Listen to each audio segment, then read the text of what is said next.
Welcome back to episode 26 of my Clean Bulk series, and today I want to be discussing the top 5 bulking mistakes that I see a lot of aspiring bodybuilders make. I guarantee that if you take these tips that I'm about to give you, I guarantee you'll have a much more successful and effective off-season bulk.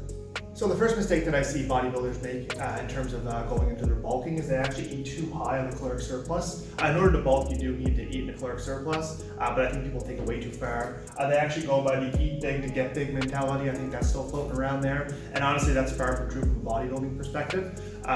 You definitely want to be eating in the surplus, but too many excess calories is, your body's only able to build a certain amount of muscle, so too many excess calories is going to only really lead to putting on a lot of unwanted body fat. What you want to do is you want to really make sure that you have a clean bulk protocol in place in terms of your training and your nutrition. So what I would recommend is having a surplus of anywhere from 250 to 500 calories above your maintenance. You need to know what your maintenance is, so that's a big thing. And basically just make the adjustments if you feel like you're putting on weight too quick or too fast. You can make the adjustments from there, but that's a great starting place. And then actually 1 pound is actually equal to 3,500 calories. So I would say you'd probably want to try to put on, I'd go a pound to a pound and a half a month would be a good bulk, depending on the length of your bulk. But yeah, so if 1 pound is actually equal to 3,500 calories, then you want to be in a monthly surplus of 3,500 calories to around 5,000 calories, depending on if your goal is to put on 1 pound or 1 pound and a half.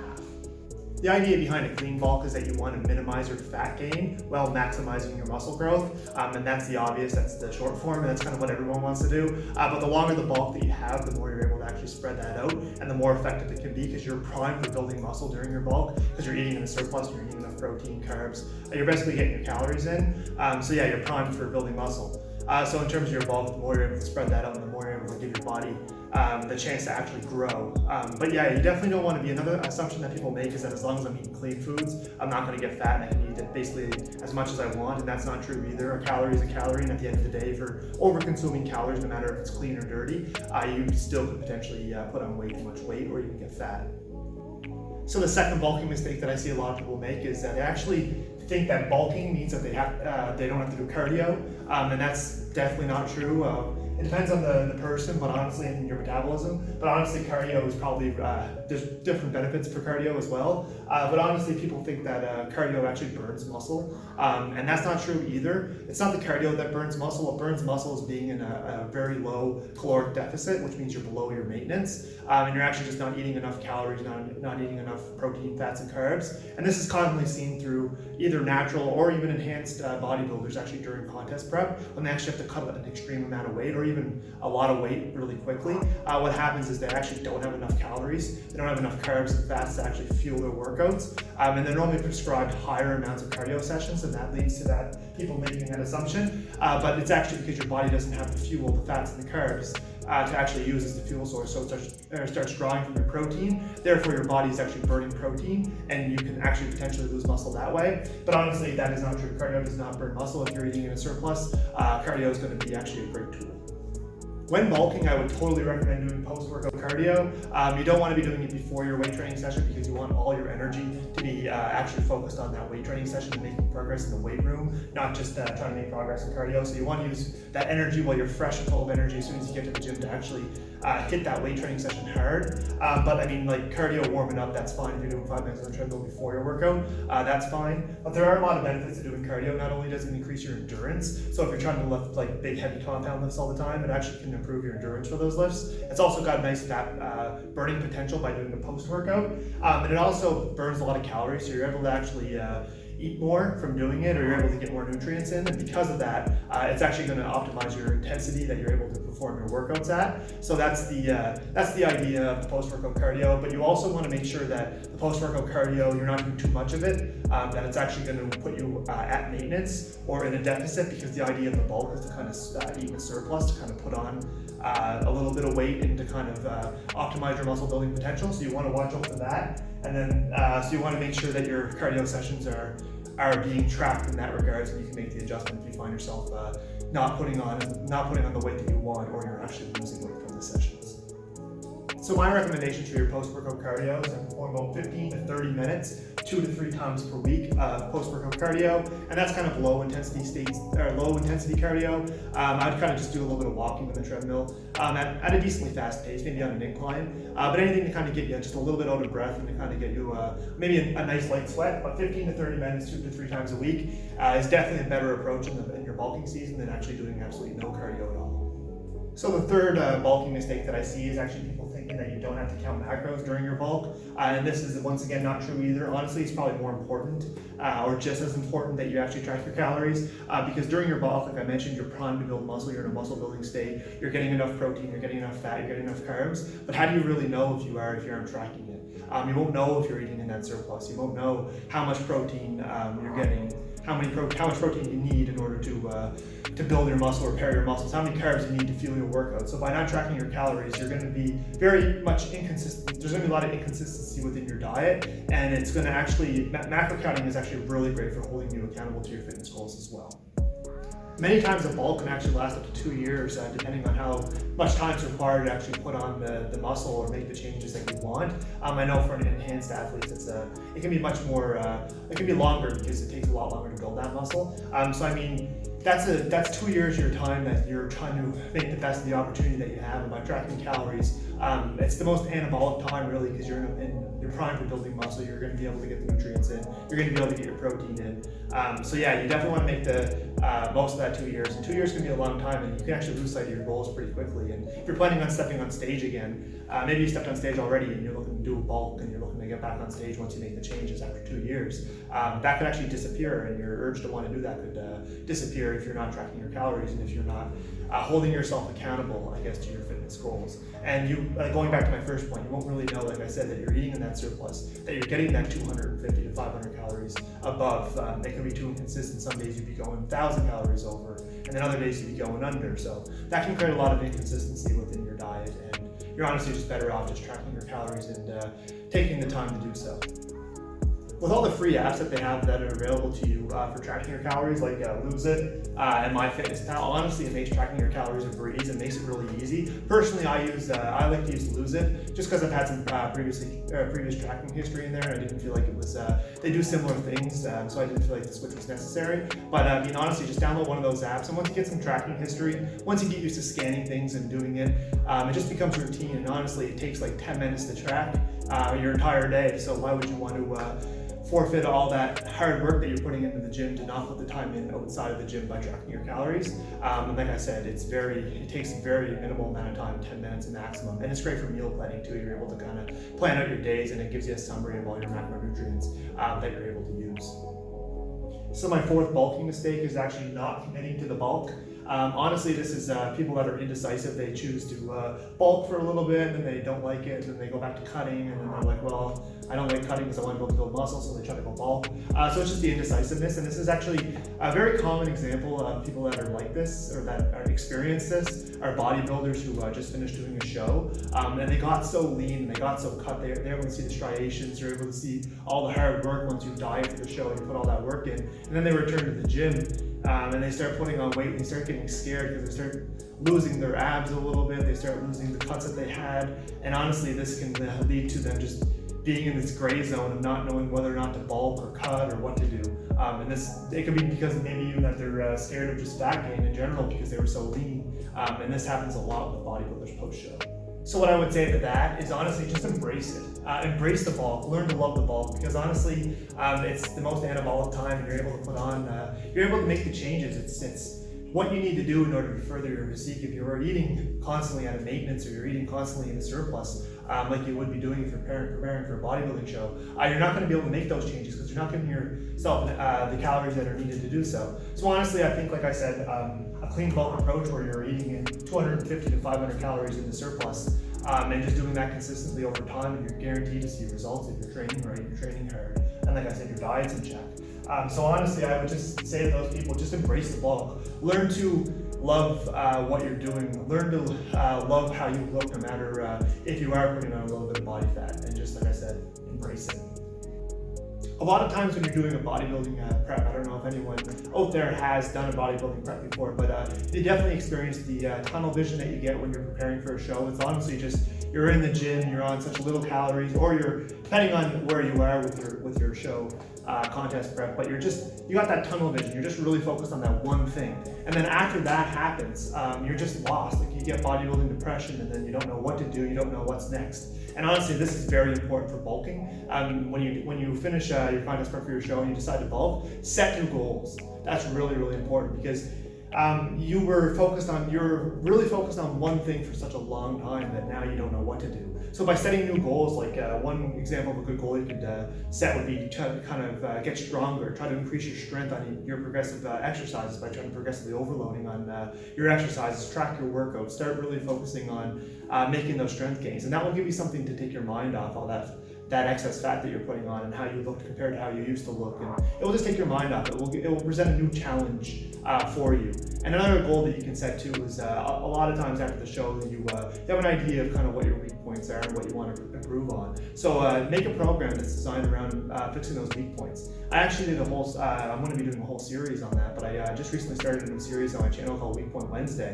And honestly, I go through each muscle group to show you guys how to bring up each weak point that you may have. And I've already covered the chest and side delts and rear delts already, so definitely go check those out if you haven't. But honestly, going back to what I was saying, like if you're bulking, try to focus on improving those weak points, bring them up, try new exercises, progressively overload on the exercises that you want to get stronger at, and specifically to those ones that are the weak points. Like if you're trying to bring up your shoulders, maybe start trying to progress more in overhead pressing and really focus that into your training more so. Or if you thought that maybe your legs were a weak point, then squat more, or do different types of variations of squats. Like if you're constantly doing squats, it's not working, then try to change it up. But definitely focus on weak points and definitely set new goals by, like I said, by getting stronger, focusing on that, and just take your mind off and just kind of constantly put in the work silently. And I guarantee you'll, by setting those new goals, it will re-energize you.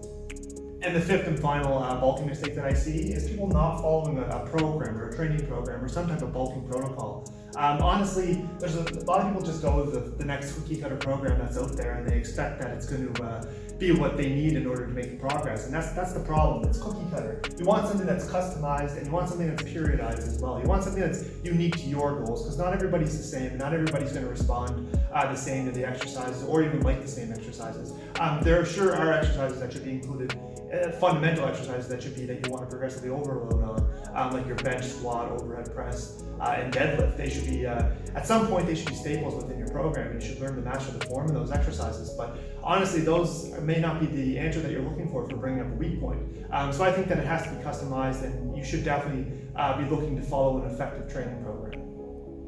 A good example of this is if you're trying to bring up your back and you've been deadlifting and you haven't been seeing any progress doing deadlifts, then honestly maybe like rack pulls would be a better option. And if you're just following a cookie cutter program and the coach you're working with or the person who provided your program doesn't know what your goals are, and they say to deadlift, but you want to improve back fitness, then that's not going to really be the most optimal way. And I did a video on that comparing the rack pulls versus the deadlifts, so definitely go check that out. But honestly, if you want to build like a thicker back, and honestly, rack pulls, I feel like they're most effective for building a thick back. So definitely give them a try. And if you're just, like that's what I'm saying, you wouldn't have that in your program if they didn't know that was the area you're trying to bring up. Or if you want to bring up your legs and you've been doing back squats, and it says that you just recently got this program and it says to do 3 sets of 10 for back squats. Well, maybe you're better off doing front squats because you want to bring up your quads. And since the front squat is more a quad-focused workout or exercise,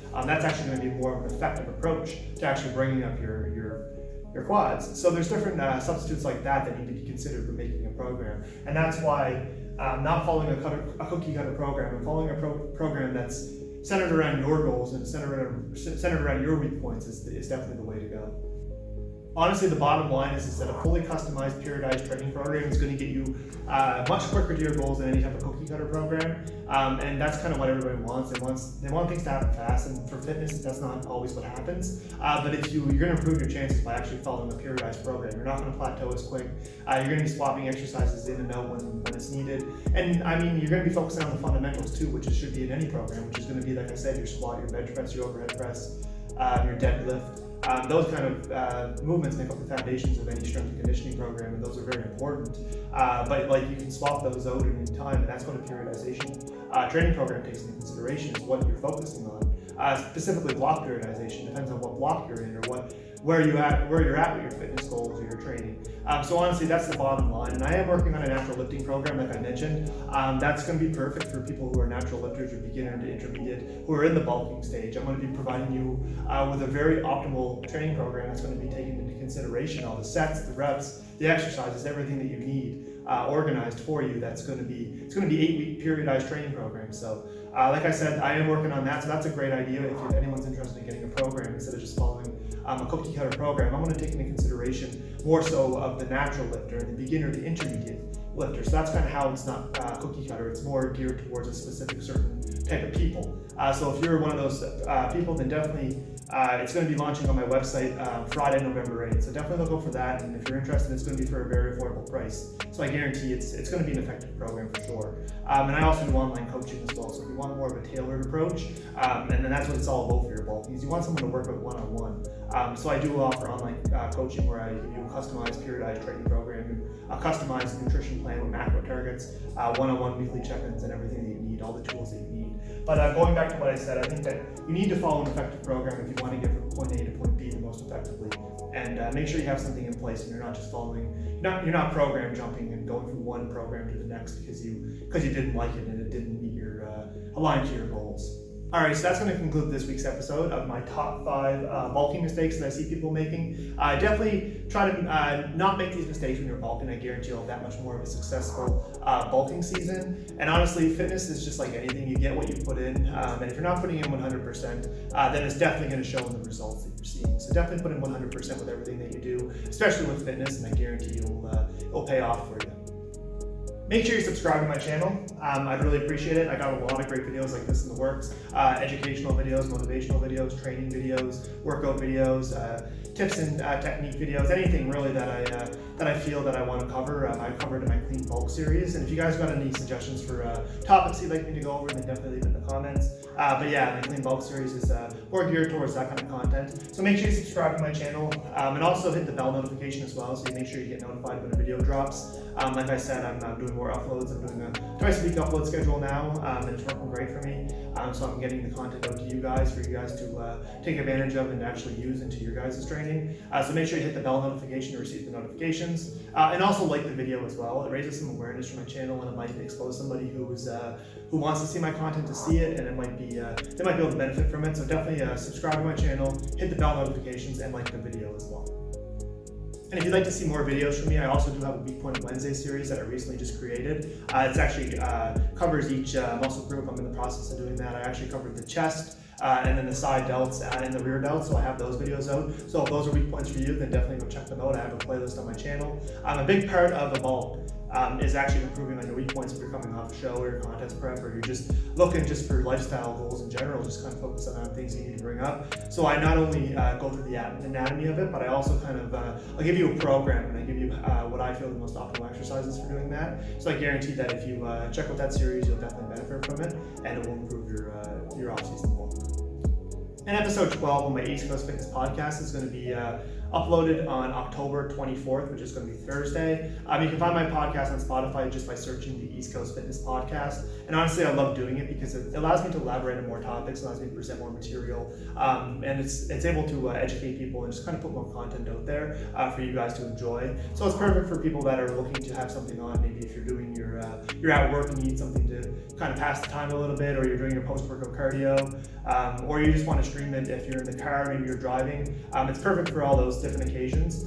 So like I said, it's going to be on Thursday, October 24th, and you can stream it directly on Spotify by just searching the East Coast Fitness Podcast. And for those looking to take their training to the next level, I do offer online fitness coaching. You can register directly on my website. I give you all the tools that you need to reach your fitness goals, whether or not you're in a bulk or you're in a cut, whatever your goals are right now. I can definitely accommodate you and give you all the tools to do so. So yeah, I offer a fully customized, periodized training program that's going to be, like I said, not a cookie cutter program. It's going to be periodized based on your goals. I also give you a nutrition plan that's once again not periodized, but customized to your goals. And I give you one-on-one weekly check-ins, unlimited support and feedback and timely communication. So definitely make the investment in your fitness journey. It's an investment, it's not a cost. You're investing into something that you're trying to better yourself in. So it's definitely worth it. And check out what I have to offer on my website, marklewisfitness.ca. And for those looking to follow an effective, structured program, I also have the natural lifting program that's going to be releasing on Friday, November 8th, directly on my website for a very affordable price. So like I mentioned, it takes all the guesswork out of your training to make sure that you're following something that's going to be able to get you results. And it's not going to be a cookie cutter program, because it's going to be geared towards the natural lifter. So that's taking into consideration frequency and volume and all the things that you need in order to progress as a natural lifter. And like I said, it's going to be perfect for bulking, for beginner to intermediate natural lifters. So I do have that dropping as well. And that's going to conclude this week's episode, like I said. So I hope everybody has a great day, and until next time, peace out.